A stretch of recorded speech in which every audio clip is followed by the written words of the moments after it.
정말 감명하지 않습니까? 자, 저 말이 저렇게 논란이 되겠죠. 설거지는 여자가 이유 있는 막말 본색입니다. 문재인 후보가 대통령이 되면 김정은이 대통령이 되는 것과 마찬가지다. 연일 이 거친 말로 본인 이슈를 만들어내고 홍준표 지사가 갑자기 어제는 이분을 겨냥했습니다. 그 목소리부터 화면으로 만나보시죠. 안녕하십니까. 존경하는 대구 시민 여러분. 제가 여러분께 하나 물어볼게요. 홍준표 찍으면 누가 되죠? 홍준표 찍으면 누가 돼요? 홍준표 찍으면 안 되죠? 누구 찍어야 돼요? 안철수 찍어야 됩니다! 저 말을 저희가 듣고 싶었던 건 아닌데 저 말이 홍준표 후보가 오늘 센 얘기를 했어요. 이분한테 지금 걸리면 안 되는 것 같은데 저 손학규 이렇게 뭐 호칭도 없습니다. 존칭도 없고 무슨 미련이 남아서 저렇게 뭐 더 다음은 읽지 않겠습니다. 소극장 저 말 어떻게 들으셨어요? 결국은 지금 이제 대구 경북의 이제 보수, 중도 보수 유권자를 둘러싼 그 이제 각축전이 점점 치열해지고 있는 거죠. 그러니까 지금 안철수 후보 측에서는 거기서 더 표를 확장을 해야 되는 거고, 홍준표 후보로서는 그 안철수 후보로 가 있는 표도 뺏어와야 되고 더 이상 가는 걸 막아야 되고, 그러다 보니까 지금 이른바 손학규 위원장은 홍준표 찍으면 문재인 된다 이렇게 이제 홍보를 하는 거고, 홍준표 후보가 그 말을 듣고 이번 선거 끝나면 바로 이제 터굴로 들어가서 조용히 말년 지내라. 왜 이렇게 말년에 이렇게 추하게 사냐. 뭐 이런 식으로 얘기를 했는데, 사실 두 사람은 개인적인 인연이 깊죠. 1996년에 그 김영삼 대통령이 둘 다 처음으로 그때 같이 이제 국회에 입성을 한 거 아닙니까? 15대 국회의원으로. 그래서 아마 개인적인 친분들도 좀 깊은 걸로 알고, 미국 유학 갔을 때도 같이 또 한 방을 쓰기도 했죠. 이명박 전 대통령이랑 같이. 그랬었는데 굉장히 가까운 사이였는데 지금 이제 진영이 다른 쪽에 있다 보니까 또 대선이라는 이른바 이 전쟁이 벌어지는 현장에 있다 보니까 저렇게 험한 말들을 써가는 것 같습니다. 예, 이현정 의원님, 네. 홍준표 후보가 또 어제 한 인터뷰에서 설거지는 여자가 해야 된다, 뭐 이런 얘기를 했는데 여성 유권자들의 마음을 너무 몰라주네요. 어제 이거 저희 집사람이 보고 굉장히 화를 많이 내더라고요. 그러니까 요즘 세상이 어떤 세상입니까? 남자가 뭐 절대 부엌에 들어가지 말아야 된다. 사실 뭐 특히 이제 저도 뭐 대구 출신이지만 대구 쪽에서는 좀 이렇게 아주 그 전통적으로 그런 교육을 그러니까 많이 가부장적인 받거든요. 그런 그렇죠. 신념들이요. 그러니까 근데 지금은 뭐 통하지 않는 이야기죠. 다들 남녀가 함께 육아도 같이 하고, 요즘은 뭐 남자도 많이 이제 육아 휴가를 하지 않습니까? 그렇기 때문에 저 이야기 자체가 상당히 젊은 층이나 그다음에 이제 여성층한테 당연히 반발을 일으킬 걸 본인이 알았죠. 예. 알면서도 왜 저런 이야기를 했을까? 저런 거 보면 지금 홍준표 후보의 타겟층은 명확합니다. 여러분 뭐냐면 보수층의 영남의 5, 60대. 그러니까 이분들이 가지고 있는 정서를 밑에서 끄잡아내는 거예요. 함부로 말하지 못하는, 속에는 있지만 다 속으로 눌러놓고 있지만 말하지 못하는 거를 본인 입으로 다 말을 해주는 거예요. 그러니까 농담처럼 뭐 설거지 하기 싫은 이제 뭐 중년 남성들의 그런 걸 건드려서 한다는 얘기입니다. 그렇죠. 사실 아까 이제 나왔던 박지훈 변호사가 이제 그때 인터뷰를 했었는데. 그렇죠, 예. 근데 이제 캠프에서는 이걸 이 인터뷰 나가면 굉장히 좀 안 좋아하고 싫어야 되잖아요. 오히려 좋아했답니다. 왜냐?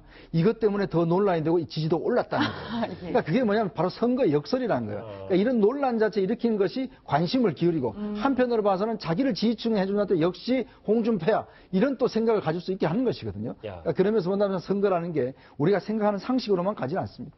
근데 이 얘기가 뭐 홍준표 후보가 갑자기 뭐 준비해서 나온 것도 아니고 예전에도 보면 한 6년 전이잖아요. 뭐 저는 다 읽지는 않겠습니다, 저 얘기를. 박사원 소장님. 저보고 읽으라고요? 아니, 아무도 안 읽어도 돼요. 말씀하십시오.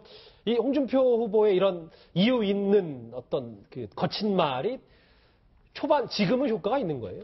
아니, 지금 그만큼 이제 굉장히 어렵다는 것을 반증하는 것이죠. 과거 선거에서 뭐 보수정당의 후보가 저런 얘기를 할 이유가 없는 것인데, 그만큼 이제 홍준표 후보나 한국당이 처한 현실 자체가 굉장히 어렵기 때문에 뭐라도 뭐 노이즈 마케팅이라도 해야 되는 것이고, 또 뭐 TK의 아까 50대, 60대 이현정 의원 말씀하셨는데 50대도 웬만큼 간 크지 않으면 그렇게 못할 거고, 한 70대 어르신들 중에 뭐 홍준표 저 후보의 저 얘기에 공감을 하실 분이 계실는지 안 계실는지 모르겠습니다만은 어쨌든 지금 역설적으로 뭐 정치적인 어떤 그 노림수를 갖고 하신 얘기인데, 거꾸로 얘기하면 그만큼 지금 상황이 어렵다. 어쨌든 TK 보수청을 내 것으로 하지 않는 이상은 뭐 굉장히 힘들다는 것을 이제 반증하는 것이기 때문에 우리가 상식적으로 봤을 때 정말 여성표 다 날아갈 수밖에 없는 저 발언을 서스럼없이 한다는 얘기는 뭔가를 노리고 했을 텐데 그만큼 상황이 어렵다라는 걸 항변적으로 좀 보여주는 그 얘기가 아닌가 이런 생각이 듭니다. 급박하기 때문에 저런 얘기를 했다. 저는 별로 노리고 한 것 같지는 않아요.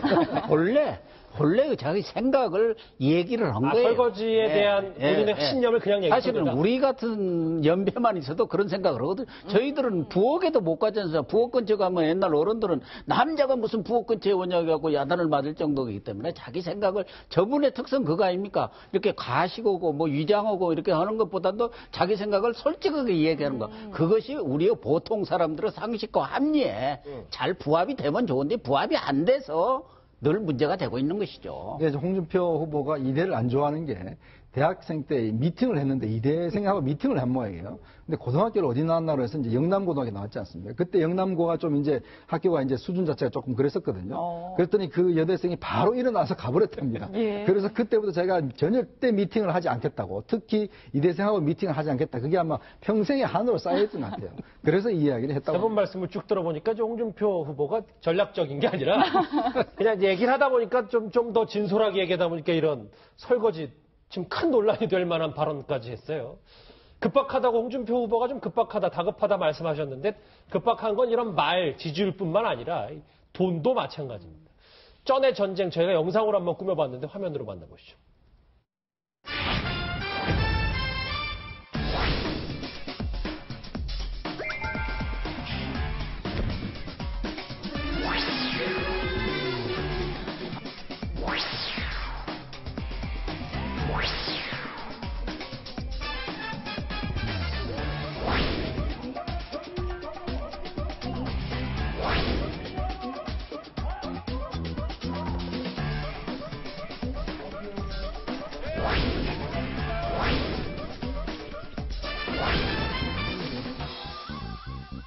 예, 반갑습니다. 안철수입니다.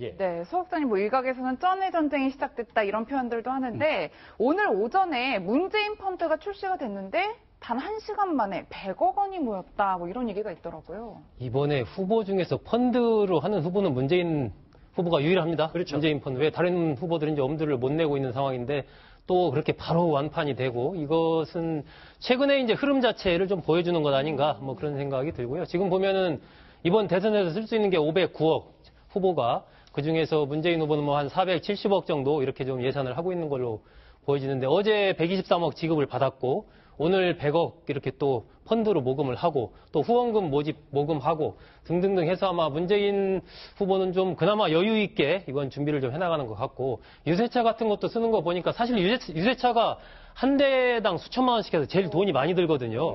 근데 민주당 같은 경우는 한 306대 정도 그렇게 쓰는 걸로 민주당이 좀 다른 당에 비해서 훨씬 많습니다. 그렇기 때문에 그만큼 이제 민주당이 조직력 면에서나 자금 면에서나 지금 부분에서 이른바 기본적인 싸움의 링 자체에 올라갔을 때 이미 갖고 있는 이 기구라든지 이런 것들이 다른 정당에 비해서 우세한 상황에서 지금 게임을 하고 있는 그런 것을 보여주는 한 장면이 아닌가 생각이 됩니다. 비용이 만만치 않은 뭐 말씀하셨던 유세차와 달리 이 안철수 후보는 온라인을 적극 활용하고 있습니다. 그 모습부터 화면으로 보시죠.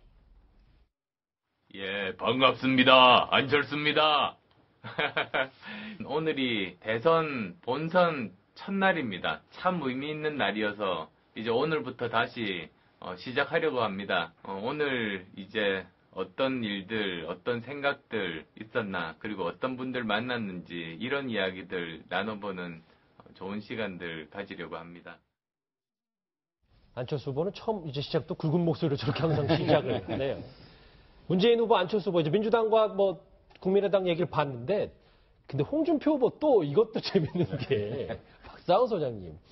뭐 홍준표 후보가 대출 받았다는 얘기는 다 알고 있는데도 불구하고 당내에서는 너무 돈을 많이 써서 좀 볼멘 소리가 있다는데요. 한국당에 뭐 지금 당직자로 계시는 분들, 개인적으로 친한 분들도 많이 계시는데 아마 그분들도 우리 당이 이 지경까지, 그러니까 우리가 뭐 선거 자금을 걱정할 정도까지 이렇게 힘들어질 줄 예상한 당뇨들은 없을 겁니다. 사실은 굉장히 우수한 분들도 많은데, 예를 들어서 지금 뭐 펀드 발행한 데서 누가 펀드를 가입을 하겠습니까? 왜냐하면 10% 뭐 미만이면 아예 못 받고 10% 15%면 절반, 15% 이상이면 이자를 아무리 많이 준다 하더라도 부도날 가능성이 있으면 보전이 안 되면 그러면 은행 빚을 냈었을 때 홍준표 후보가 만약에 낙선을 했다. 그럼 후보는 떠나면 것일 수도 있는 것이거든요. 그런 차원에서 본다면 뭐 비타 500억 원을 후보가 탁 털어놓고 뭐 딱 떨어져서 후보는 가시고 우리는 봉급도 못 받고 하고 뭐 이런 걱정들이 당 내부에 분명히 있을 수 있습니다. 그분들은 직장이고 하기 때문에. 어찌됐든 불과 뭐 지난번 대선하고 비교를 한다면 가장 부잣집이 한국당의 전신인 새누리당이었는데 불과 4년 만에 선거비 보전을 걱정해야 될 정도로 몰려있는 게 지금 한국 그 보수정당의 현실이 아닌가 이런 생각이 듭니다. 예. 저는 한 말씀 붙이면 홍준표 후보가 예를 들면 대선 후에 가시고 얘기를 했는데 저는 전혀 가시지 않을 것 같아요. 지금 이렇게 500억 정도를 쓴다는 것은 결과적으로 보면 대선 후에 유승민의 바른정당과 홍준표 후보의 한국당 간의 보수 정당의 적통을 누가 가지냐 주도권 싸움이거든요. 그렇기 때문에 어느 정도 홍준표 지사로서는 홍준표 후보로서는 득표율을 올려놓고 그래서 보수의 적통 말하자면 정통 보수는 우리다. 이걸 가져와야 하고 당을 홍준표 후보가 완전히 한국당을 접수하는 겁니다. 지금까지는 어떻게 보면은 TK 중심의 그런 정당이었다면 앞으로는 홍준표 중심의 한국당으로 그렇게 해서 홍준표 후보는 얼마든지 차차기를 대비할 수 있는 그런 바탕을 마련하겠다는 게 이번 전략의 나는 핵심이 아닌가. 그렇기 때문에 당에 있는 돈 다 끌어서더라도 어떻든 15% 내지 20% 여기까지만 올려놓는다면 홍준표 후보로서는 아주 크게 성공한 것이죠. 그래도 여기까지 나왔던 말씀드렸던 세 분은 3명의 후보는 그나마 사정이 낮고 화면으로 만나보셨지만 뭐 심상정 후보나 유승민 후보는 자전거세 그리고 뭐 햄버거로 끼니를 때우는 모습까지 포착되기도 했는데 돈 전쟁이 결국 득표율과 연결이 이 득표율과 돈 어느 상관관계가 있을지 한번 지켜보도록 하겠습니다. 다음 주제 넘어가 볼 텐데 좀 흥미롭게 좀 마음 편하게 출발해 보겠습니다. 주제 먼저 확인해 보죠.